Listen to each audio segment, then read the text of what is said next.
শুধুমাত্র দুধ আর চিনি দিয়ে একদম কম সময়ের মধ্যে তৈরি করে নিতে পারবেন এই মজাদার মিল্ক মালাই পুডিংটা। আসসালামু আলাইকুম। আজকে আমি শেয়ার করব আপনাদের সাথে মিল্ক মালাই পুডিং রেসিপি।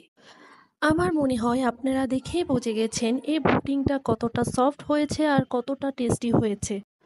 আজকে এই মিল্ক পুডিংটি বানাতে একটা প্যানে দুধ নিয়ে নিব 1 লিটার। চেষ্টা করবেন ফুল ক্রিম দুধটা নেওয়ার জন্য।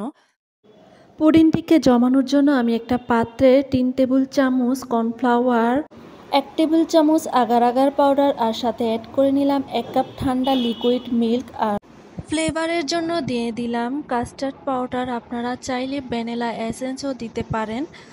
তারপর এটাকে ভালোভাবে মিশিয়ে নেবেন। মিষ্টির জন্য দিয়ে দিচ্ছি 4 টেবিল চামচ চিনি।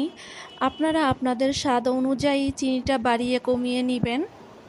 চিনি দেওয়ার পরে 2 থেকে 3 মিনিট ভালোভাবে দুধটাকে জাল দিয়ে নিব এবং মিশ্রণটা আস্তে আস্তে মিশিয়ে নেব। আর দেখতে হবে যেন কোনোভাবে কোনো রকম দলা বেঁধে না যায়।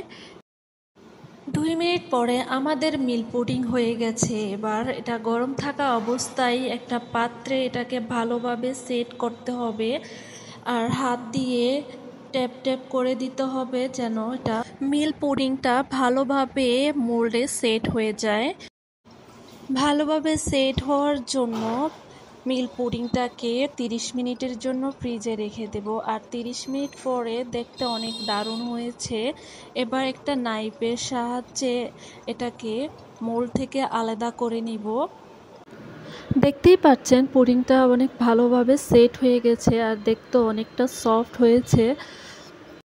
এবার এই মিল্ক পুডিংটাকে আরও আকর্ষণীয় করার জন্য চাইলে আপনারা এখানে গুঁড়া দুধ বা ফ্রাই কোকোনাট ছিটিয়ে দিতে পারেন, তাহলে দেখতে আরও লোভনীয় লাগবে পুডিংটা।